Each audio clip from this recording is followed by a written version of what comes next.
Bakit di ka pa natutulog? Sino ba yung katext mo? May lalaki ka bang hindi ko nalalaman? Natawa na lamang si Cyrene sa sinabi ng kanyang asawang si Damian. Nawala tuloy siya sa malalim na pag-iisip. Kapag nagbibiro ang kanyang asawa ng ganoon, kumakalma ang kanyang sistema. Sira, hindi. May nag-text sa akin. Anak siya ni Mrs. Sanchez, si Rica.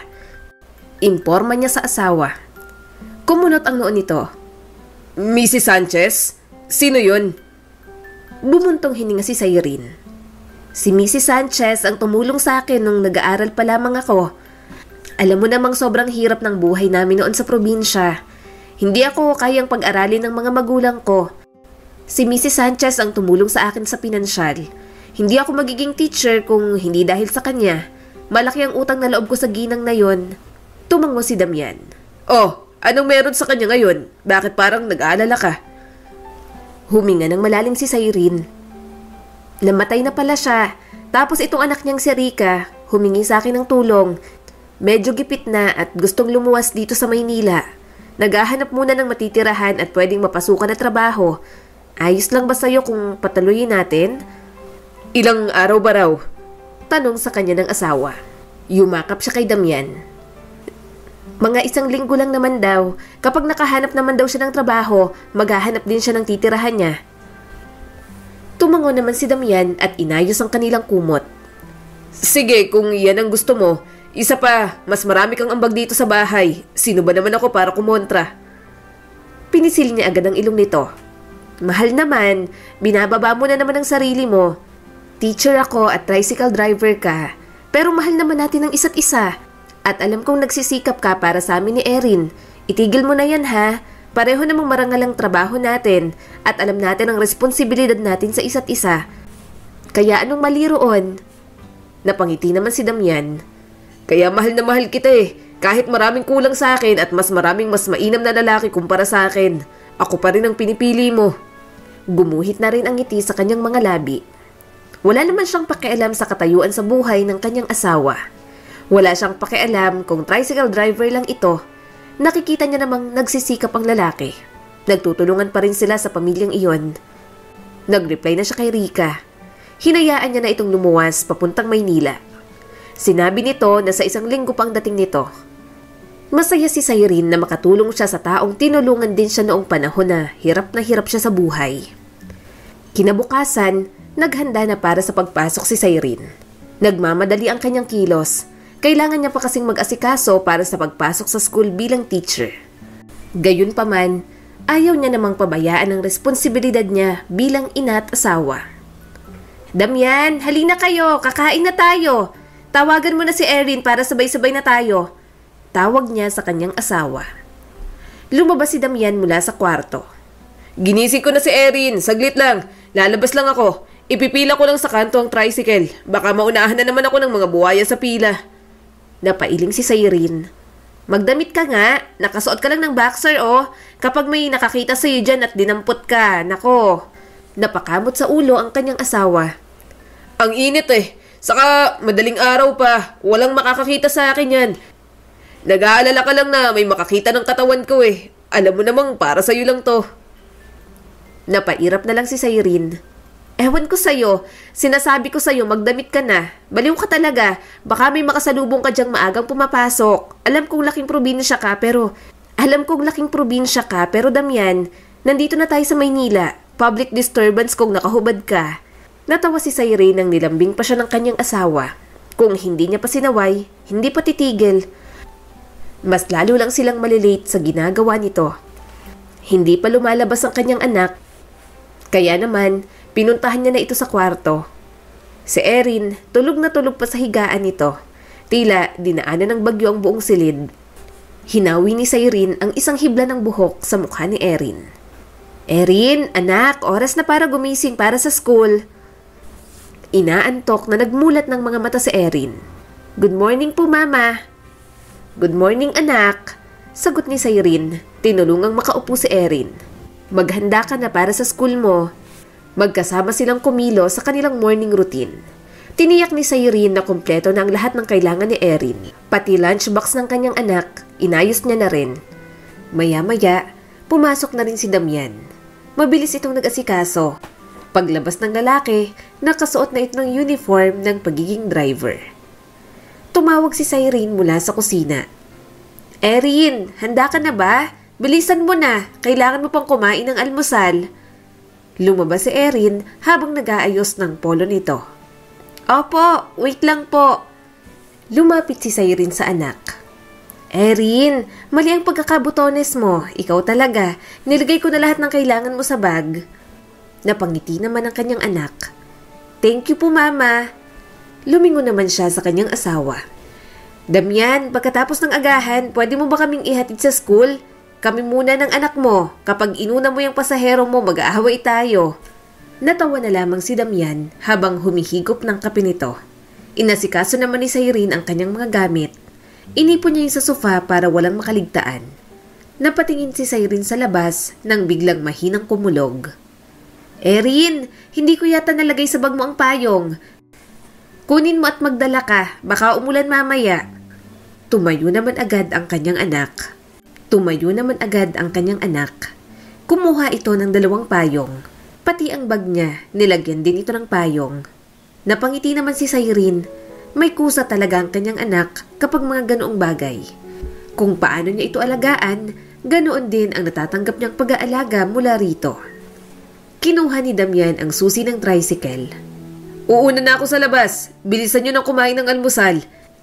Dadalhin ko na sa tricycle ang mga gamit ninyo para hindi naman kayo mahirapan. Umupo na si Cyrene at kumain na. Kailangan niyang kumain ng marami para may energy siya sa buong araw. Iniiwasan niya rin kasing bumili sa school para makatipid. Nagbabaon na lang din siya. Pinag-iipunan niya kasi ang kanyang tuition fee para sa pagkuha ng master's degree. Pagkatapos nilang kumain, lumabas na sila ng kanilang bahay. Nilak niya na rin iyon. Habang nasa tricycle papuntang school, dinadaldal siya ng kanyang anak. Pagkarating sa paaralan, hinatid ni Cyrene sa room si Erin. Nasa elementarya pa lang ang kanyang anak, kaya hindi sila pareho ng school na pinapasukan. Sa high school kasi siya nagtuturo at sa kabilang kanto pa iyon. Damian, halika na. Ako naman ang ihatid mo. Sabi niya sa kanyang asawa. Nagmamadali naman siya nitong inihatid. Nang makarating sa school, tinulungan siya ng lalaki sa kanyang mga gamit. Muntik pang humirit ng halik, kaya sinaway niya kaagad. Pinandilatan niya ito ng mga mata. Damian, tumigil ka ha. Mamaya na, baliw talaga to. Nasa school tayo, baka may makakitang mga bata. Sana noong nasa bahay pa tayo, doon ka na humalik. Walang nagawa si Damian kundi ang umuso. Mamaya ha, sa bahay. Sundan na kaya natin si Erin. Medyo matagal-tagal na rin naman. Natawa naman si Cyrene. Huwag muna. Alam mo namang marami pa akong kailangang gawin. Madadagdagan lang ang gastos natin. Isa pa, sa sobrang busy ko ngayon, hindi ko kayang mag-alaga ng baby. Napag-usapan na nila yun ni Damian. Gusto niyang mag-birth control. Hindi naman sa ayaw niyang magkaroon ulit ng anak. Gusto niya lang talaga na kung magkakaroon ng kapatid si Erin, magiging tutok na tutok siya dito. At sa mga gawain niya ngayon, imposibleng magawa ni Cyrene iyon. Oo nga pala, dadaan ako sa bahay ni nanay, kaya si Erin na lang munang sunduin mo ha. Titingnan ko kung may supply pa sila ng grocery doon, mabiyahe na lang ako pa uwi. Imporma niya sa kaniyang asawa. Tumango naman si Damian. Mag-ingat ka, text mo ako kapag may oras ka. Aalis na ako, marami na sigurong pasahero. Huwag masyadong magpapaka-stress sa mga pasaway na estudyante ha. Kapag pasaway, mag-walk out ka. Natawa na lamang ulit si Cyrene. Alam din talaga nito ang kanyang stress. Nadadala niya kasi sa pag-uwi ang kanyang mga hinaing sa mga batang pasaway. Ang asawa niya lang palagi ang kanyang kakwentuhan. Nagsimula na nga ang kanyang araw sa pagtuturo. Hindi siya sobrang luwag pero hindi rin siya sobrang higpit na tipo ng guro. Nabibiro pa siya ng kanyang mga estudyante pero kapag oras ng klase, alam ng mga itong seryoso na siya. Hindi lang kasi trabaho yun para sa kanya. Passion niya talaga ang pagtuturo. Nay, namili na po ako ng grocery sa inyo. Medyo kaunti lang po to kasi bumili pa po ako ng maintenance ninyong gamot. Sabi ni Cyrene sa kanyang ina pagkarating sa bahay nito. Umismid naman ang kanyang ina. Kung sana yung engineer na naliligaw sa iyo ng pinatulan mo, hindi sana ganito ang buhay mo. Pati ako may grasya rin at hindi ganito ang buhay ko. Nakakapag-travel around the country sana kayo. Bumagal ang paglalabas ni Cyrene ng kanyang mga pinamili. Noon pa lang, hindi na talaga pabor ang kanyang ina kay Damian. Pero ipinaglaban niya pa rin ang kanyang asawa dahil mahal niya ang lalaki. Hindi niya talaga maunawaan ang kanyang ina kung bakit ayaw nito kay Damian. Hindi man ito nakapagtapos ng pag-aaral, marangal naman ang trabaho ng kanyang asawa. Hindi man marangya pero sapat para mabuhay sila. At kaya niya naman din iyon. Nagtutulungan silang mag-asawa sa pamilyang binuo nila. Nay, asawa ko na po si Damian. Maging masaya na lang po kayong okay kami. May anak na rin po kami. Pero yan pa rin po ang issue ninyo, sabi ni Cyrene sa ina. Napailing naman ito. Cyrene, hindi naman sa hindi ako masaya. Masaya ako may apo ako, kaya lang nag-aalala ako sa future mo sa kanya. Isa siyang tricycle driver at isa kang matagumpay na guro at mas nagsusumikap ka sa karera mo. Gusto ko lang kung ano ang pinakamabuti para sa'yo. Pero nabigo ako sa naging desisyon mo. Bumuntong hininga si Cyrene. Naiintindihan ko naman po, Nay. Pero mabuting tao at responsable naman po si Damian. Mabait siya, supportive at mahal na mahal niya po kami ni Erin. Pero hanggang dyan lang ang ambag sa buhay mo ng pagmamahal na yan. Mayroon kang matatag na karera, magandang kita. Ayoko lang na mahirapan ka dahil sa trabaho niya. Matalino ka anak, kaya hindi ko maintindihan kung bakit mo pinatulan yung asawa mo. Huminga siya ng malalim. Nagsusumikap naman po si Damian. Opo, wala siyang trabaho katulad ng inaasahan ninyo pero binibigay niya po ang lahat para sa amin. At palagi siyang nandyan para sa akin kahit anong mangyari. Tiningnan siya ng mabuti ng kanyang ina. Alam kong mahal mo siya, Cyrene, at hindi ko sinasabing masama siyang tao. Pero isipin mo ang future ninyo. Sapat na ba ang kanyang trabaho? Paano kapag si Erin lumaki, kapag nagkaroon ulit kayo ng anak? Umiling si Cyrene. Nay, napag-usapan na po namin yon. May mga plano po kami. Nag-iipon po si Damian. Pareho rin po kaming marunong humawak ng pera. Kaya walang dahilan para mag-alala po kayo. Sinusuportahan niya nga po ako sa pag-aaral ko sa masters, kahit kulangin po kami sa budget. Siya na rin po nanghihikayat sa akin kapag pinanghihinaan na po ako ng loob sa mga pangarap ko. Kaya talaga gustong gusto ni Cyrene na matapos ang masters niya para mas malaki ang kanyang kita. At least, matutugunan niya ang pinaghihimutok ng kanyang ina. Hindi na nito mapapansin ang kakulangan sa kanyang asawa dahil ibibigay niya ang sarili niya ng sobra.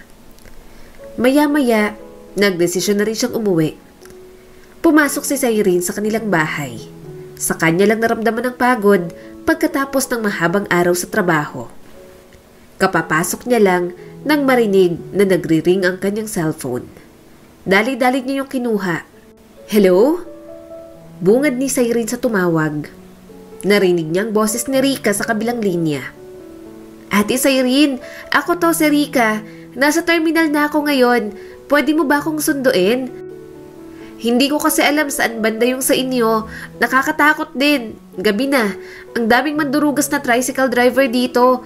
Ang mahal ng singil. Nanlaki ang mga mata ni Cyrene. Rika? Oo naman, syempre. Saang terminal ka? Bakit hindi ka man lang nag-text na ngayon ng biyahe mo? Wait lang ha. Kauuwi ko lang galing sa school. Isasama ko ang asawa ko para masundo ka namin. Ay, salamat Ate Cyrene. Nasa terminal na ako ng bus. Dito malapit sa pangatlong karinderya. Sorry talaga sa abala ha. Ubus na rin kasi ang pamasahe ko kaya nagpapasundo na talaga ako. Tumango-tango si Cyrene kahit hindi naman nakikita ng kausap. Sige, pupunta na kami dyan ng asawa ko. Tinapos ni Cyrene ang tawag. Mabilis siyang lumapit kay Damian. Abala ito sa paghahanda ng nilutong pagkain. Abala naman ang anak nilang si Erin sa pag-aaral. Mahal, tumawag si Rika. Nasa terminal siya ng bus at kailangan ng masasakyan. Sunduin natin. Nag-aalala ko. Gabi na rin kasi at hindi niya kapa ang lugar na to, sabi ni Cyrene sa kanyang asawa. Umawang ang bibig ni Damian. Oh, talaga? Akala ko next week pa. Biglaan naman yata. Nagkibit balikat si Cyrene. Kaya nga akala ko rin. Wala siyang masyadong sinabi pero sa tingin ko kailangan niya ng tulong natin. Gamitin mo yung tricycle mo tapos sunduin natin. Tumango si Damian. Sige, tara na. Maghahanda na ako pero paano tong si Erin? May iwang mag-isa to. Isama na lang natin. Kukunin ko ng susi. Pumunta siya sa kwarto. Kinuha niyang jacket ng kanyang anak. Baka mapasukan pa ito ng lamig at magkaroon ng sipon. Sino pong susunduin natin, Mama? Tanong sa kanya ng bata. Sinuklay niyang buhok ni Erin. Ang ate Rika mo, titira muna siya rito sa atin pansamantala. Malaki ang utang na loob ko sa mama niya kaya gusto ko siyang tulungan. Tabi kayong matutulog sa kwarto mo ha. Malaki naman ang kama mo. Okay lang ba? Saglit lang naman siya rito. Tumango naman ang kanyang anak. Okay po mama, basta wag po siyang malakas humilik. Ayos lang po sa akin. Mahina siyang tumawa. Hindi naman siguro malakas humilik si Rika anak. Niligpit muna ni Cyrene ang mga pagkain. Pagkasarado niya sa bahay, sumakay na sila sa tricycle ni Damian. Pagkarating sa bus terminal, matao pa rin kahit gabi na. Inakay niya ang kanyang anak at hinanap si Rika. Maya-maya'y nakita na rin nila ito, nakaupo sa isang bench. Nasa tabi nito ang mga bag na dala. Mukhang pagod pero umaliwalas ang mukha nang makita siya. Tumayo si Rika habang palapit sila. Ate Cyrene, maraming salamat sa pagpunta. Niyakap niya naman ito. Siyempre naman Rika, ayos ka lang ba? Sorry ha, bakit kasi hindi ka nagsabi na mapapaagang dating mo? Pinilit na ngumiti ni Rika. Nagkaroon kasi ng problema kaya mas napaaga ako. At oo, okay lang ako. Mahaba-habang biyahe pala papunta rito. Na-short tuloy ako sa pamasahe. Binuhat ni Damian ang mga bag ni Rika. Umuwi na tayo. Sa bahay niyo na ituloy ang pag-uusap, mahal. Hinawakan ni Cyrene sa braso ang asawa. Oo nga pala Rika, si Damian, asawa ko. Ito naman si Erin, anak namin. Gumuhit naman ang ngiti sa mga labi ni Rika. Magiliw itong nagpakilala sa kanyang mag-ama. Hindi niya rin napigilang mapangiti. Hindi niya kilala ng lubos si Rika dahil bata pa sila noon nang huling magkita. Pero sa nakikita niya naman, mukhang mabait itong dalaga. Nang makauwi, sinabi niya agad kay Rika na tatabi ito sa kanyang anak sa pagtulog. Pumayag naman ito at labis ang pagpapasalamat sa kanya. Pinasabay niya na rin ito sa hapunan nilang pamilya. Magiliw na tumingin sa kanya si Rika. Talagang pinasasalamatan ko kayong dalawa ng asawa mo na hinayaan niyo akong manatili dito sa bahay ninyo kahit saglit lang. Tinapik niya ang hita nito. Rika, isipin mong bahay mo rin ito. Lagi kang welcome dito. Ang daming tinulong ng nanay mo sa akin. Hindi ako magiging teacher kung hindi dahil kay Mrs. Sanchez. Ano bang ikinamatay niya? Pasensya ka na, wala man lang akong balita. Hindi man lang ako nakadalaw sa burol niya. Bumuntong hininga si Rika. Inatake siya eh. Biglaan din kaya hindi na nasabi sa iba at sa mga kamag-anak na lang. Sakto rin na wala na kaming ipon at nalugi na ang negosyo. Hindi ko pa nga natatapos ang pag-aaral ko. Hindi ko makuha ang requirements ko dahil sa mga bayarin ko sa school. Salamat Ate Cyrene. Sana makahanap ako ng trabaho dito sa Maynila. Tumango naman siya. Huwag kang mag-alala Rika. Tutulungan ka namin sa abot ng aming makakaya. Magtatanong ako sa mga kakilala ko at tingnan kung may nakakaalam ng pwede mong pasukang trabaho. Ngumisi naman si Rika. Talaga? Sige, basta sabihan mo lang ako kapag meron na ha. Sobrang nape-pressure kasi ako kumita ng pera ngayon. Hindi ako sanay sa ganitong buhay pero lalabas na ako sa comfort zone ko. Inilagay niya ang kamay sa balikat ni Rika.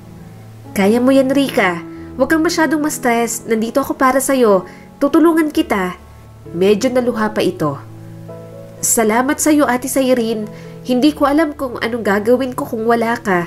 At sobrang nakakahiyaman kung pwede sana makautang ako sa'yo ng pera. Wala na kasi talaga akong budget. Wala rin akong pang-asikaso ng mga requirements ko. Sandaling natigilan si Cyrene. Wala pa rin kasi ang sahod niya. Nakabudget lang din ang pera nila. Gayunpaman, pahihiramin niya pa rin ang pera si Rika. Tuloy-tuloy din naman ang biyahe ng kanyang asawa. Tumango si Cyrene. Sige, pauutangin muna kita. Salamat talaga. Bulalas pa ni Rika. Kinabukasan, Naghanda na ulit si Cyrene para sa araw-araw niyang ginagawa. Naghanda na siya ng almusal, natawa na lamang siya nang biglang yumakap sa kanya si Damian. Damian, tumigil ka sa kalandian mo. Ang aga-aga. May bisita tayo. Huwag kang ganyan. Sabi niya sa asawa. Sininghot ni Damian ang kanyang leeg. Ang bango mo. Tinulak na si Damian. Kung hindi niya pasasawayin, hindi pa titigil. Hindi niya talaga mapigilan ang pagiging malambing nito sa kanya.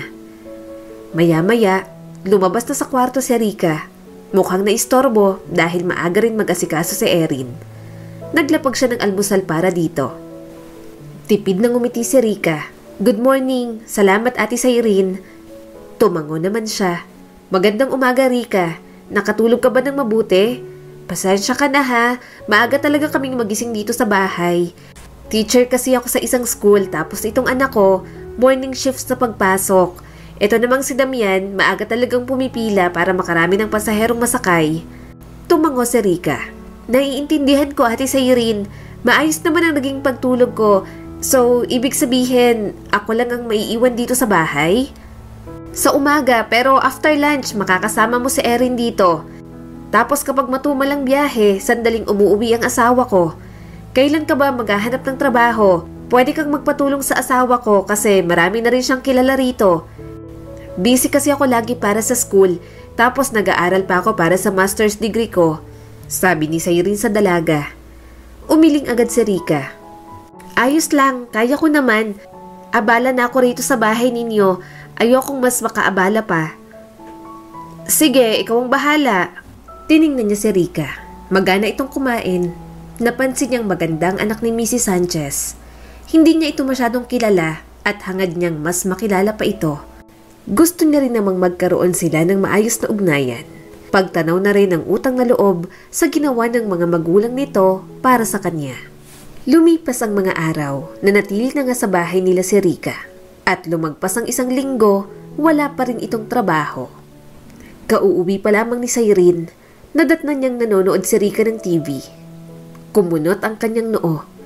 Tawa ito ng tawa sa pinapanood habang may kinakaing chichirya. Nakasuot pang dalaga ng spaghetti strap na damit at maong na shorts. Nakahanap ka na ba ng trabaho? Tanong niya sa dalaga.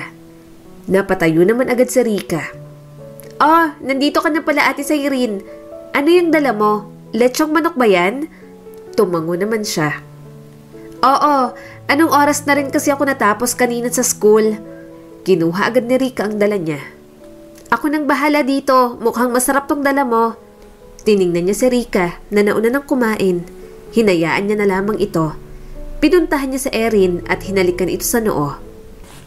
Kumusta ka anak? Nagagawa mo pa ba ang mga assignment mo? Sorry, sobrang busy ko. Kapag natapos to, next time mabawi ako. Tumango ang kanyang anak. Okay lang po, naiintindihan ko naman po. Sinabi po sa akin ni Papa na sobrang busy mo para sa pangarap mo. Gustuhin niya mang makasama sina Damian at Erin, hinihingi naman ng mga ginagawa niya ang malaking bahagi ng kanyang oras. Tumatakbo ang isip ni Cyrene sa maraming bagay.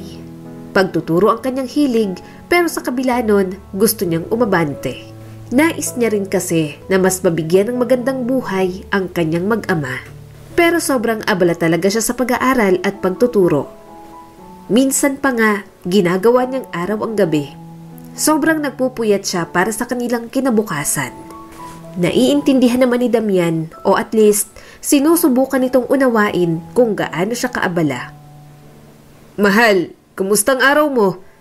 Tanong sa kanya ng asawa. Bumuntong hininga si Cyrene. Ayos lang naman. Eto busy. O nga pala, kumusta ang paghahanap ni Rika ng trabaho? Nagkibit balikat si Damian. Hindi ko alam doon. Sinabi ko na sa kanya kung saan siya pwedeng mag-apply.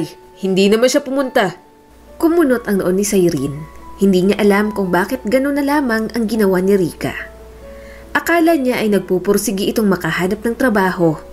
Gusto niyang tanungin si Rika tungkol doon, pero nahihiya naman siyang magtanong.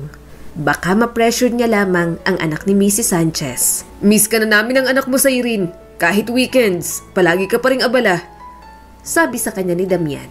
Pagod siyang umiti. Sorry, wala rin kasi akong magawa eh. Natambak na ako sa mga gawain ko. Marami rin akong ginagawa sa school. Halos hindi ko na mapagkasya ang oras ko sa pag-aaral at trabaho. Kaya sana, intindihin niyo yun mag-ama. Bumaha ang pag-aalala sa mukha ni Damian. Nabaon ka na sa trabaho nitong mga nakaraang araw. Baka magkasakit ka na dyan sa ginagawa mo. Alam kong mahalagang pangarap mo pero huwag mo ring abusuhin ang katawan mo sa Irene. Tumango naman siya. Alam ko, pasensya na, napakaraming gagawin. Halos wala akong oras para magpahinga. Hinawakan ni Damian ang kanyang kamay. Okay lang. Sinasabi ko lang sa'yo para aware ka rin na kahit busy ka. Sinasabi ko lang sa'yo para aware ka pa rin kahit busy ka, mahal. Nakakaintindi naman kami ng anak natin. Kanina, sabi ni Erin, nanalo raw siya sa poster making. Gusto niya sanang ipagyabang sa'yo yun nung isang araw pero sobrang busy mo raw. Natigilan si Cyrene. Nabalot ng guilt ang kanyang mukha. Mas lalong nadagdagan ang pagod at stress na kanyang nararamdaman. Ibinaba niya ang bag at umupo sa tabi ni Damian. Ayaw niyang mawalan siya ng oras para sa kanyang anak. Sinapo ni Cyrene ang noo. Promise, titingnan ko yun pagkatapos ng hapunan. Siguradong nagtatampo na yung anak ko sa akin. Sinapo ni Cyrene ang noo. Promise, titingnan ko yun pagkatapos ng hapunan. Siguradong nagtatampo na yung anak ko sa akin. Tumango si Damian. Oo nga eh, pero lagi ko namang sinasabi kay Erin na para sa amin tong ginagawa mo. At naiintindihan niya rin naman. Huwag kang masyadong mag-alala. Bata si Erin. Normal lang sigurong maramdaman niya yun. Tumango na lamang si Cyrene. Pagkalabas ng kwarto, pumunta na siya sa kusina para kumain. Kaya lang, natigilan siya nang makitang nauna nang kumain si Rika. At halos kalahati na rin ng lechong manok ang nakain nito. Alam niyang hindi na sapat yun sa kanila. Napatingin siya kay Erin na abala sa pag-aaral.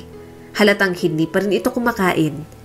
Napabuntong hininga na lang siya. Marahan siyang lumapit kay Rika para kausapin ito. Huwag mo sanang mamasamain, Rika, pero bakit naman puro manok lang ang kinain mo? Dapat kasya sa atin yan dahil 4 lang naman tayo rito sa bahay. Tumawa naman si Rika. Ganun ba? Sorry, mas binabantayan ko kasi ang protein intake ko. Hindi ako masyado sa carbs, kaya eto lang ang kinain ko. Napailing na lamang si Cyrene. Disappointed siya. Yon ang totoo niyang nararamdaman. Lumagpas ng 1 linggo at wala siyang nakikitang pag-usad kay Rika. Kaya ng gabing yon, inayan na lamang ni Cyrene ang mag-ama sa tapsilugan malapit sa kanila. Hindi mawala sa isip niyang pinakitang ugali ni Rika. Pakiramdam niya, parang maling nagpatuloy pa siya. Nang makauwi, bumalik na siya muli sa ginagawa. Nakaupo si Cyrene sa mesa. Nakabukas ang laptop, nagbabasa ng mga research paper. Pumasok si Damian na may dalang 2 umuusok na tasa. Iniabot sa kanya ni Damian ang isa. Ito ng gatas mo, ilang oras ka na dyan. Bigyan mo naman ang sarili mo ng pahinga. Tipid na napangiti si Cyrene. Salamat, kailangan ko lang tapusin to. Kailangan na kasi bukas eh. Naupo sa tapat niya si Damian. Tulog na si Erin. Kung may maitutulong lang sana ako sa'yo, natulungan na kita para hindi ka naman napapagod dyan. Walang pagkukulang ang kanyang asawa. Kung pwede niya lang hatiin ang kanyang katawan para magawa lahat ng kailangan niyang gawin, nagawa niya na. Tumango naman si Damian. Alam namin, namimiss ka lang namin ni Erin. Pero kung makaabala man kami sa ginagawa mo, please, wag mo muna kaming isipin. At ayoko rin naman masyado mong pinipilit ang sarili mo. Kapag hindi mo na kaya, magpahinga ka. Nangilid ang kanyang mga luha. Pakiramdam ko, bagsak ako sa lahat. Trabaho, paaralan, pagiging ina, pagiging asawa. Nakaka-pressure pala, Damian. Hinila siya palapit ng kanyang asawa. Hindi ka mabibigo. Todo ang effort mo rito kaya magtatagumpay ka. Ang dami mong isinakripisyong panahon, lakas at pera. At narito kami, naghihintay na maabot mo lahat ng pangarap mo. Napangiti si Cyrene, bahagyang gumaan ang kanyang kalooban.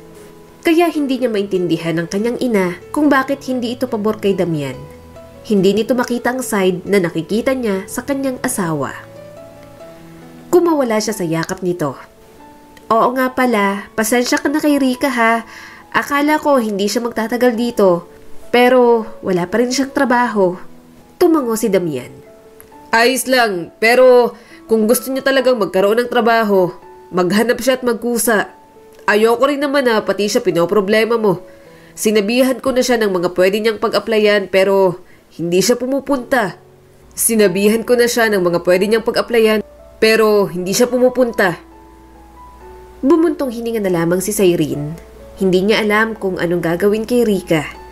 Hindi niya rin nagustuhan ang ginawa nito kanina. Bahay niya yon, kaya dapat marunong itong makisama. Gusto niyang maging prangka sa dalaga. Pero ang tinatanaw na utang na loob sa nanay nito ang palaging pumipigil sa kanya. Pero mukhang kung hindi magiging straightforward si Cyrene, walang mangyayaring pag-usad kay Rika. Pag-uwi niya galing sa trabaho at kahit sobrang busy niya, pinilit niya pa rin itong makausap. Kagagaling niya lang sa pakikipagkita sa kaibigan. Nirefer niya si Rika dahil naghahanap ng tauhan. Pero hindi nagpakita si Rika. Sinusubukang intindihin ni Cyrene ang lahat ng yon, pero hindi niya talaga maintindihan ang takbo ng utak ng dalaga. Rika? Panimula ni Cyrene. Sinusubukang panatilihing kalmado ang kanyang boses. Nabalitaan ko sa kaibigan ko, hindi ka nakarating sa interview kanina. Sandaling natigilan si Rika. Ay, oo, hindi ako nakarating. May nangyari. Sorry, next time na lang. Kumunot ang noo ni Cyrene. Namumuo ang frustration niya. Rika, hiniling mo sa akin na tulungan kitang maghanap ng trabaho. Gumawa ng paraan ng kaibigan ko para mag-set up ng isang interview para sa'yo at hindi ka man lang nag-abalang magpakita? Alam mo ba kung gaano kahalaga ang pagkakataong yon? Isa pa, napahiya ako dahil hindi ka dumating. Nag-effort yung tao. Mahinang tinambol ni Cyrene ang mga daliri sa mesa. Pinipigilan niya ang kanyang sarili. Pero nauubos na talaga ang kanyang pasensya kay Rika. Nawala rin kasi sa isip ko. Masyadong mainit ang panahon kanina at sumasakit ang ulo ko. Sambit pa ni Rika. Kumunot ang noo ni Cyrene. Rika, hiniling mo sa akin na tulungan kang maghanap ng trabaho. Ginawa ko pero hindi ka sumipot. Kung naiinitan ka, mas lalong naiinitan yung taong nag-effort na lumabas para sa'yo. Alam mo ba kung gaano kasamang behavior yon? Nakaabalan na nga tayo, wala pa siyang napala. Nagkibit balikat si Rika. Tila walang pakialam. Hahanap ako ng iba, wag mo na kasi gawing big deal. Bahagyang tumaas ang boses ni Cyrene. Wag gawing big deal? Rika, magandang pagkakataon yon. Bakit hindi ka pumunta? Ano pang dahilan mo? Napabuntong hininga si Rika. Halata ang iritasyon. Ate Cyrene, wala lang akong gana, okay? Wala ako sa mood. Pilit pinipigilan ni Cyrene ang pagkadismaya. Ilang oras ang ginugol niya sa paggawa ng resume ni Rika na dapat hindi niya naman ginawa. Tinuruan niya pa ito para sa mga potensyal na katanungan para lang madali itong matanggap. Bumuntong hininga si Cyrene. Pinipilit kong intindihin ka, Rika, pero nagdadahilan ka na mula nang sinimula natin itong paghahanap ng trabaho. Lahat hindi mo pinupuntahan. Tumaas ang isang kilay nito. Nagdadahilan? Totoo namang masakit ang ulo ko. Napailing na lang siya. Bakit ganito na lang palagi?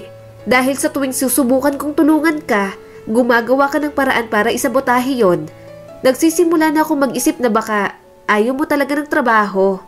Napairap si Rika. Mapanghusga ka, Ate Cyrene. Siyempre, gusto ko ng trabaho. May mga ginagawa lang ako. Matama niya itong tiningnan. Katulad ng mga bagay tulad ng papupuyat buong gabi sa panonood ng TV. Sinasabi ni Erin ang tungkol sa ginagawa mo. May mga dapat na mas unahin pa dyan. Ano naman? Bakit? Masama bang aliwin ang sarili ko? Anong gusto mo? Maging perfect ako katulad mo? Pabalang na tanong ni Rika. Bumuntong hininga si Cyrene. Hindi ito tungkol sa pagiging perpekto, Rika. At wala akong sinabing perfect ako. Tungkol to sa pagiging responsable mo. Kung gusto mo ng isang bagay, kailangan mong pagsikapan yon. Hindi mo maaasahan na mahuhulog lang ang lahat sa kandungan mo. Hindi mo naman to siniseryoso, di ba? Sumandal si Rika sa upuan. Seryoso ako. Hindi lang ako desperado gaya ng iniisip mo. Hindi nagustuhan ni Cyrene ang mga salita nito. Hindi desperado? Rika, sinusubukan kong tulungan ka kasi sabi mo kailangan mo ng trabaho. Kung ayaw mong mag-effort, bakit ka pa pumunta dito in the first place? Sinumbatan na siya ni Rika. Bakit? Ang daming tinulong sa'yo ni Mama. Dapat lang namang tumanaw ka ng utang na loob. Kulang pa nga ang pagpapatira at pagpapakain mo sa akin para bayaran lahat ng yon. Kumuyom ang kamao ni Sayrin. Sinasagad talaga nito ang pasensya niya. Hindi siya madaling mapikon sa kanyang mga estudyante. Pero sa katulad ni Rika, mauubos yata ang buhok niya sa sobrang stress. Pinilit niyang kumalma. Ang dami mong sinasabi, baka tinatamad ka lang. Diretso niyang sabi rito. Bumaha ang galit sa mukha ni Rika. Anong karapatan mong tawagin akong tamad? Wala kang alam sa pinagdadaanan ko. Napailing si Sayrin. Di tulungan mo akong maunawaan ka, Rika. Dahil sa ngayon, ang nakikita ko lang, isang taong nagsasalita ng isang malaking laro, pero hindi marunong sumunod sa patakaran ng buhay. Tumayo si Rika. Okay, gusto mong malaman ang totoo? Natatakot ako. Natatakot akong mabigo na hindi sapat. Kaya minsan umaatras ako, hindi na ako tumutuloy. Lumaki akong bigay sa akin ng lahat, kaya hindi ko matanggap na naging ganito ang buhay ko pagkatapos mamatay ni Mama. Tiningnan niyang mabuti si Rika. Ang mayaman, kapag naging mahirap, natatakot dahil hindi sanay sa hirap. Ang mahirap, kapag mayaman at bumagsak muli, hindi na natatakot dahil nasanay na rin sa pinagmulan. Kaya ang makita si Rika na ganoon, bahagya siyang nakaramdam ng awa. Gayunpaman, kailangan pa rin itong mag-adjust. Yun lamang ang offer ng mundo para dito. At kung walang ibang choice, mas mabuting harapin na lamang niya iyon. Huminahon ang boses ni Sayrin. Rika, bakit hindi mo ito sinabi sa akin noon? Umiling naman si Rika. Dahil ayokong mas mababa ang tingin mo sa akin. Ayokong isipin mong sobrang hirap ko na. Kasi, nakakatawa diba? Kami yung mayaman, pero ngayon, sa dating tinutulungan naming mahirap ako humihingi ng tulong. Bumuntong hininga si Sayrin. Hinding-hindi magiging ganyan ang tingin ko sa'yo, Rika. Pero kailangan mong magtiwala sa akin. Maaari kitang tulungan sa pamamagitan nito, pero kailangan mo ring tulungan ang sarili mo. Naluluhan na si Rika. Hindi ko alam kung kakayanin ko to. Hinawakan niya ang kamay ng dalaga. Kaya mo yan, Rika. Ito ang totoong mundo. Kung hindi ka kikilos, walang patutunguhan ang buhay mo. Naiintindihan mo ba yon, ha? Huminga ng malalim si Sayrin. Pilit na pinapakalma ang tono. Naiintindihan naman kita pero disappointed din ako. May potential ka, Rika, pero sinasayang mo. Hindi mo malalaman ang kaya mong gawin kung hindi mo susubukan. Naniniwala ako sa'yo. Kaya naman sinusubukan kong tumulong sa'yo pero kailangan mo rin magsimulang maniwala sa sarili mo. Marahang tumango si Rika. Okay, susubukan ko na. Pangako. Namayani ang katahimikan sa pagitan nila. Nakatitig si Rika sa mga kamay nito. Hindi talaga alam ni Sayrin kung ano ang gagawin sa dalaga. Siguro tama ka, pag-iisipan ko. Mahinang sabi ni Rika. Tumango si Sayrin. Sige, hahayaan muna kita dito sa poder ko pero kailangan mong kumilos para sa sarili mo. Hindi pwedeng ganito na lang palagi. Napangiti si Rika. Salamat. Sinuklian niya naman yon ng isang matamis na ngiti. Sa susunod na may darating na pagkakataon, huwag mo nang palampasin. Tumango si Rika. Gagawin ko. Inaasahan ni Sayrin na talagang isa puso ni Rika ang mga salita nito, na ang pag-uusap na yon magsilbing motivation ng dalaga para mas magsumikap. Gusto niya rin naman kasing matulungan ito kung paano siya tinulungan noon ni Mrs. Sanchez. Maya-maya ay dumating na rin ang kanyang asawa mula sa biyahe nito. Kumain na sila at si Rika ang nagpresentang maghugas. Oo nga pala, dumating na yung bill natin sa kuryente. Medyo tumaas ang konsumo natin, mahal. Imporma sa kanya ni Damian. Napabuntong hininga na lamang si Sayrin. Alam niyang palaging bukas ang TV at electric fan. Madalas niya ring naaabutang iniiwan na lang ni Rika na bukas ang mga appliances. Gusto niyang pagsabihan pero palagi niyang iniisip na baka masamain ito ang kanyang sasabihin. May mga bumabagabag pa rin kay Sayrin. Damian, kailangan nating pag-usapan si Rika. Bahagyang gumalaw si Damian. Itinuko ng sarili sa isang siko para tingnan siya ng mas malapitan. Ano bang nasa isip mo, mahal? Mahigit 2 buwan na ngayon. Natatandaan mo bang sinabi kong mananatili lang siya ng 1 linggo? Nandito pa rin si Rika at wala siyang ginagawa para makahanap ng trabaho. Panimula ni Sayrin, may bahid ng frustration ng boses. Napabuntong hininga si Damian. 2 buwan? Oo nga no, Akala ko naglalaan siya ng oras para sa pag-ayos ng mga dokumento. Nakausap mo na ba siya tungkol sa mga plano niya? Pakiramdam ko siya ang dahilan bakit tumaas ang konsumo natin sa kuryente. Siya lang naman ang madalas na naiiwan dito sa bahay. Tumango si Cyrene. Nagsalubong ang mga kilay. Oo, pero sa tuwing sasabihin ko, binibigyan niya ako ng dahilan. Parang hindi niya talaga gustong subukan man lang. Wala akong nakikitang effort sa kanya. Kumunot ang noo ni Damian. Lalong lumalalim ang pag-aalala. Hindi maganda yan, Cyrene. Hindi siya maaaring manatili dito nang walang katiyakan. Tapos hindi naman nag-aambag sa gastusin. Napabuntong hininga si Cyrene. Alam ko, gusto ko sana siyang tulungan pero hindi ko ina-expect na sasamantalahin niya ang pagpapatuloy natin ng ganito. Ayaw niyang mag-effort. Nagkasagutan pa nga kami kanina pero naging okay ulit kasi mas nauna akong magpakumbaba. Inabot ni Damian ang kanyang kamay. Sabay nating ayusin to. Siguro mas okay na rin yun na kinumpronta mo siya para naman malaman mo ang mga plano niya. Sinubukan kong maging malumanay na paalalahanan siya tungkol sa paghahanap ng trabaho at paggawa ng mga plano na lumipat. Sabi ni Cyrene sa kanyang asawa. Matamang nakinig si Damian. At anong nangyari? Natahimik si Cyrene. Halata ang kanyang pagkadismaya.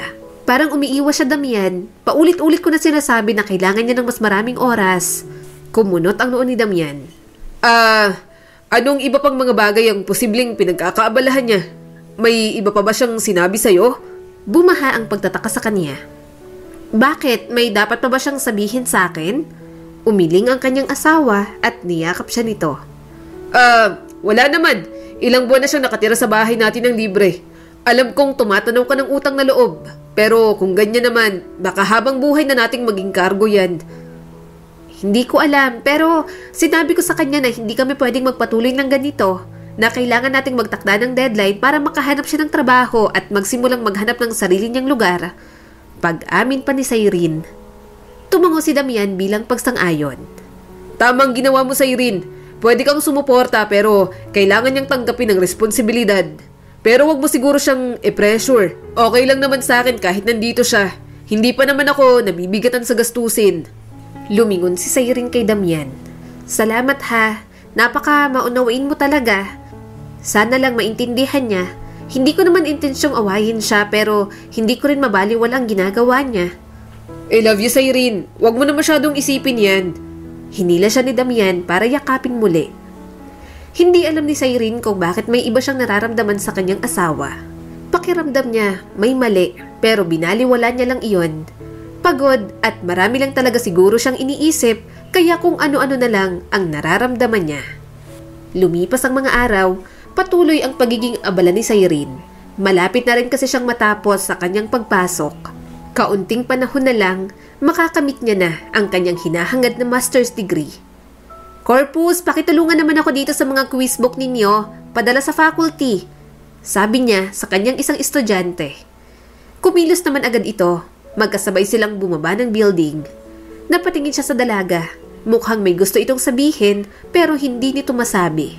Okay ka lang? May problema ba? Ayaw mo sa binigay kong grade sa'yo? Tanong niya rito.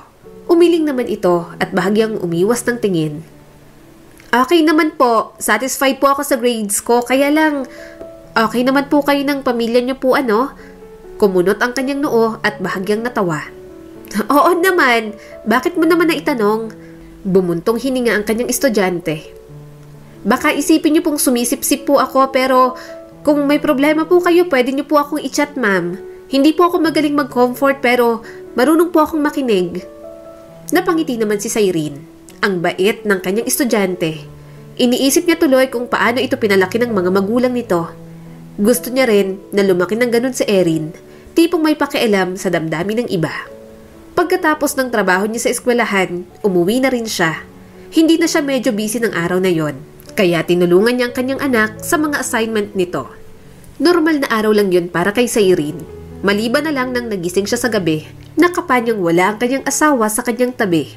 Sandali siya naghintay, pero lumipas ng ilang minuto, hindi pa rin bumabalik si Damian. Kumunot ang kanyang noo. Tumayo siya at binuksan ang pinto. Nakasarado ang banyo at bukas ang ilaw sa loob. Mabilis niyang kinatok iyon. Damian, nandyan ka ba? Tanong ni Cyrene.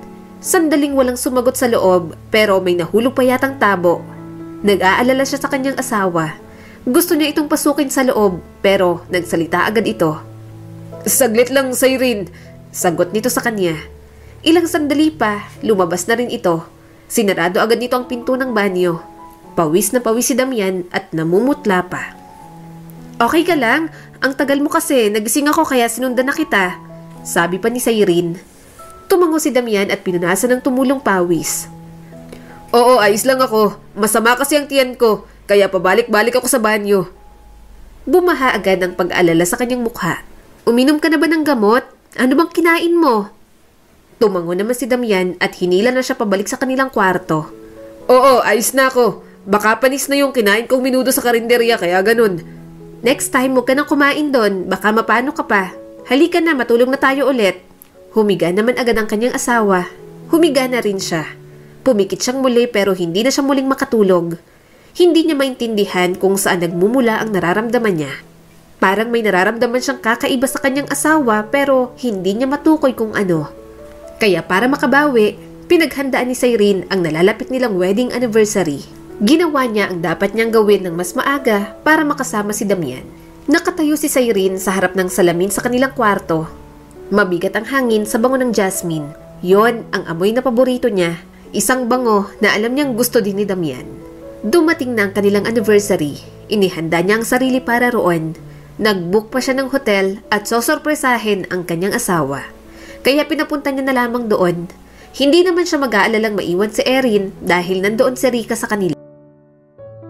Nagsuot pa siya ng sexy na damit para sa kanyang asawa. Inayos niya ang kanyang buhok. Nag-ayos talaga siya para mas maakit naman ito. Maya-maya, lumabas na sa banyo si Damian. Bahagyang lumingon si Cyrene sa kanyang asawa. Nahuli niyang tingin ni Damian sa salamin. Nakaupo ito sa gilid ng kama, hindi mabasang ekspresyon. Ngumiti siya rito, umaasang makita ang kislap ng excitement na nararamdaman niya sa mga mata nito. Pero parang malayo ang isip ni Damian. Happy anniversary! Handa ka na ba, mahal? Mahinang tanong ni Cyrene, may halong pananabik ang kanyang boses. Napabuntong hininga si Damian, pinasadahan ng kamay ang buhok nito. Cyrene, pasensya na pero wala lang ako sa mood ngayong gabi. Nadurog ang puso niya sa sinabi nito. Wala sa mood? Sa kanilang anniversary pa talaga ito wala sa mood. Bahagyang nagsalubong ang mga kilay ni Cyrene. Damian, anong meron? May bumabagabag ba sa'yo? Saglit itong nag-alinlangan. Umiwas ng tingin sa kanya. Mahabang araw to, Cyrene. Pagod na ako, yun lang. Gusto ko na lang matulog. Isang matinding pagkabigo na may halong pagkabalisa ang bumalot sa kanya. Kailanman, hindi siya tinanggihan ni Damian ng ganoon. Lalo na sa isang espesyal na okasyon, hindi niya mapigilang mag-isip ng mga posibleng dahilan. Damian, may iba na bang nagpapaligaya sa'yo kaya ayaw mong gawin natin to? Panimula niya, medyo nanginginig ang boses. Napaangat ang ulo ng lalaki. Marahan siyang tiningnan. Ano? Cyrene, paano mo naman natanong yan? Talaga lang pinaghihinalaan mo ako? Nangingilid ang luha sa kanyang mga mata nang humakbang ito papalapit sa kanya. Ang layo mo kanina, Damian. Ngayong gabi akala ko okay tayo. Anniversary natin. Akala ko magse-celebrate tayo. Nag-igting ang panga ni Damian. Bakit? Hindi na ba pwedeng tumulog na lang? Pagod ako. Alam kong pagod ka rin. Bakit pipilitin pa natin ang ating mga sarili? At hindi ako makapaniwala na ganyan ang tingin mo sa akin. Magkahalong guilt at sakit ang nararamdaman ni Cyrene. Hindi niya sinasadyang akusahan ito, ngunit hindi niya maaalis ang pakiramdam na may mali. Ano pa bang dahilan para tanggihan siya nito ng ganoon? Kailanman, hindi siya tinanggihan ni Damian sa aspetong yon. Damian, I'm sorry. Kaya lang, hindi ko maintindihan kung bakit mo ako pinagtatabuyan ngayong gabi. Hindi mo ba nakita? Nag-effort ako. Naghanda ako para sa'yo. Bulong ni Cyrene, sabay abot sa braso nito. Bumuntong hininga si Damian. Pasensya na, Cyrene. Hindi ko sinasadyang magalit ka. Pagod lang ako. Sorry. Huwag ka nang mag-isip ng kahit ano. Matulog na lang tayo. Dahan-dahan siyang tumango. Naiintindihan ko, Damian, pero miss ko na yung dating tayo. Miss na kita. Kahit araw-araw naman kitang nakikita, parang ang layo mo kahit ang lapit mo lang naman sa akin. Tumingin ito sa mga mata niya. Miss ko na rin yun, Cyrene. Maniwala ka. Walang iba. Pagod lang talaga ako. Tumulo ang mga luha sa kanyang pisngi. Okay, sorry kung pinag-iisipan kita ng masama. Hinila siya nito sa kanyang braso, pagkatapos niyakap siya ng mahigpit. Paumanhin din, mahal kita sa Irene. Ikaw lang ang para sa akin, wala nang iba. Huwag ka nang mag-isip ng kung ano-ano. Nanatili silang tahimik sa loob ng ilang sandali. Nakabalot sa yakap ng isa't isa. Dahan-dahan, naramdaman ni Cyrene ang paghina ng tensyon mula sa kanilang mga balikat habang nakahawak siya kay Damian. Alam niyang sapat ang kanilang pagmamahalan para malagpasan ang anumang unos. Nang lumipas ang mga minuto, bahagyang yumuko si Damian para tingnan ang kanyang mga mata. Pero gusto ko pa rin i-celebrate ng maayos ang anniversary natin. Kumain na lang tayo sa labas. Magbihis ka na. Tipid siyang napangiti. Sige, kung yan ang gusto mo. Tiningnan niyang mabuti si Damian. Hangad niyang maging matatag ang kanilang relasyon. Ayaw niyang patunayan sa kanyang ina na maling lalaki ang kanyang pinakasalan. Bumalik sa dating daloy ang kanyang buhay. Sa mga sinakripisyong oras, sa wakas, makakamit niya na ang tagumpay. Habang naglalakad si Cyrene sa entablado, lumakas ang palakpakan ng mga manonood. Sa wakas, nakuha niya ang kanyang master's degree sa pagtuturo. Isang pagtatapos iyon ng mga taon ng pagsusumikap at dedikasyon. Lumubog sa tuwa ang kanyang puso nang tanggapin niya ang kanyang diploma. Matapos ang seremonya, sa gitna ng mga pagbati mula sa mga kaibigan at pamilya, hindi na makapaghintay si Cyrene na ibahagi ang kanyang tagumpay sa asawang si Damian. Naisip niya ang proud nitong ngiti. Ang walang kwenta naman ng asawa mo, mahalagang araw to para sa'yo pero wala siya, sabi ng kanyang ina. Hinawakan niyang kamay ni Erin. Ayos na po yun, Nay. Kayo nga po ang sinama ko ng apo niyo, diba? Isa pa, busy po siya sa bahay. Nagluluto po siya ng handa namin para sa mga bisita ko. O siya, halika na. Gutom na ako. Mauna na tayo kumain. Mamayang hapon pa naman ang dating ng mga bisita mo. Saad pa ng kanyang ina. Natawa na lang si Cyrene. Umuwi na nga sila. Tahimik sa loob ng bahay. Kumunot ang kanyang noo nang makita ang mga niluluto ni Damian sa kusina. Mukhang hindi pa tapos sa pagluluto. Umakyat siya sa ikalawang palapag. Napangiti si Cyrene, ngunit sa kanyang pagtapat ng pinto, isang hindi inaasahang tunog ang sumalubong sa kanya. Parang gumuho ang kanyang mundo. Nakarinig siya ng mga mahihinang ungol at bulungan sa loob ng kanilang kwarto. Nabalot ng kalituhan ang kanyang isipan habang papalapit sa pinto. Nanginginig ang kanyang kamay habang pinipihit ang doorknob. Ang tanawing sumalubong sa kanya, nagpatigil sa kanyang kinalalagyan. Si Damian, ang kanyang asawa, nakapatong sa isang babae. Napabuntong hininga si Cyrene habang nakatutok ang mga mata sa mga ito. Napagtanto niya, si Rika ang babae. Hindi pa siya agad napansin ng mga ito. Mga nahulog na sa pinagsaluhang kasalanan ng dalawa. Galit ang bumalot sa kanya. Nagtiwala siya sa mga ito. Hindi kailanman siya naghinala na maaari siyang traidorin ng ganoon ng kanyang asawa. Ate Cyrene? Cyrene, magpapaliwanag ako. Nauutal na sabi ni Damian. May bahid ng guilt ang boses habang sinusubukang bumangon sa kama. Cyrene, bakit bang tagal mo? Ano bang... Diyos ko po, anong ginagawa niyo? Malakas na sumigaw ang kanyang ina. Pati si Erin, nakitang ginawa ni Damian. Papa, bakit nakahubad po kayo ni Ate Rika? Ang mga salita ay umalingaw-ngaw sa tenga ni Cyrene. Naramdaman niya ang isang mabigat na bugso ng damdamin na nagngangalit sa loob niya.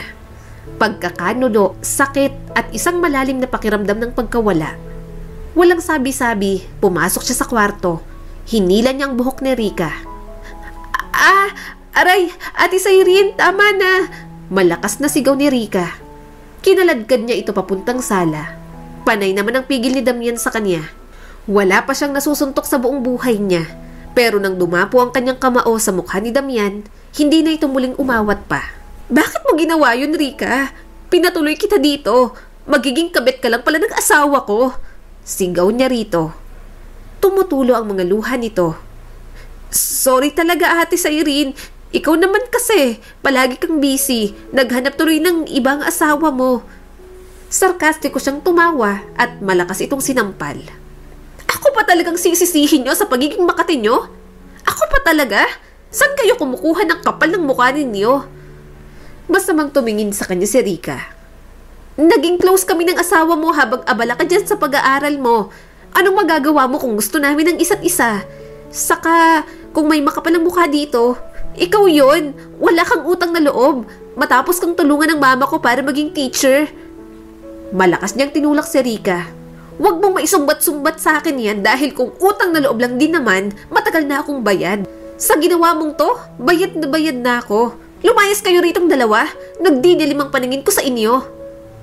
Lumapit sa kanya si Damian na may pasasaka ng pisngi. Sorry, Cyrene. Hindi ko ginustong saktan ka. Bigyan mo pa ako ng pagkakataong ayusin to. Tumulo ang mga luha ni Cyrene. Ipokrito ka? Ano? Saka ka lang nagising? Natauhan ng malaman ko ang panluloko mo? Wala kang aasahan sa akin. Hindi kita mapapatawad. Hindi lang ako ang sinaktan mo. Pati anak mo. Hindi ka na nahiya? Harap-harapang pinakita sa aming mag-ina ang kababuyan niyo ng babae mo? Tumulo ang mga luha ni Damian. Bumalik siya sa kwarto. Kinuha niya lahat ng gamit nito. Pati mga damit ni Rika, kinuha niya rin. Lumayas na kayo! Magsama kayo hanggang mabulok kayo sa mga kasalanan ninyo. Wala na akong pakialam. Sigaw niya sa mga ito, sabay tapon ng mga damit sa labas. Niyakap siya ng kanyang ina at anak. Sobrang nadurog ang kanyang puso. Parang unti-unting binabasag ang kanyang pagkatao. Ang dapat na masayang pagdiriwang, nauwi sa pagtataksil at pagdurusa. Sa paglabas ni Damian ng kwarto, alam ni Cyrene na hindi na mauulit ang kanilang pagsasama. Ang pagtataksil ay hindi na mababawi. Ngayon, nahaharap siya sa kinabukasang walang katiyakan at puno ng sakit sa puso. Ngunit kahit papaano, alam niyang makakahanap siya ng lakas kay Erin para muling sumulong.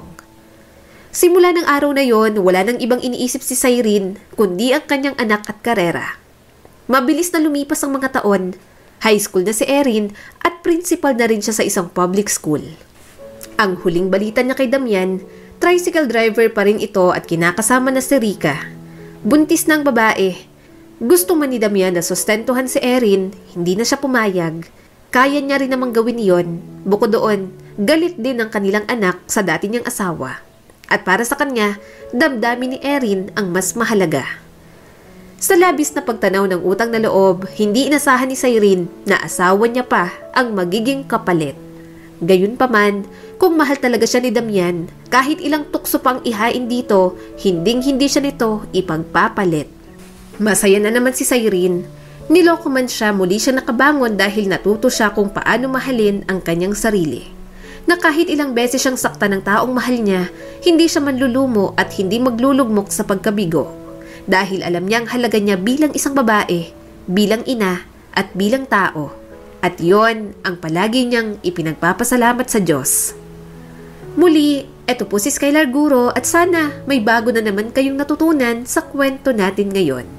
Maraming salamat po.